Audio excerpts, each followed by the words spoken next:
প্রিয় বন্ধুরা, এই সেই বাদীর অভিযুক্ত দোকানঘরটি ঢেকুদিয়ে কুমিল্লা জেলা দায়রা জজ মহোদয়ের নির্দেশে এবং জেলা নাজিরের নেতৃত্বে আমরা এখানে এসেছি। এই অভিযুক্ত ঘরটি আজকে একদম ফিনিশ করে দেওয়া হয়েছে।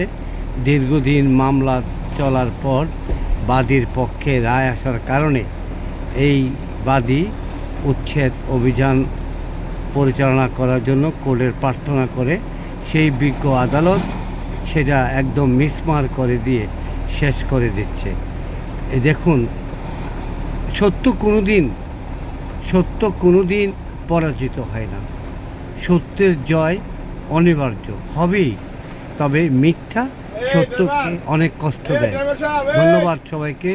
আসসালামু আলাইকুম ওয়া রাহমাতুল্লাহি ওয়া বারাকাতুহু।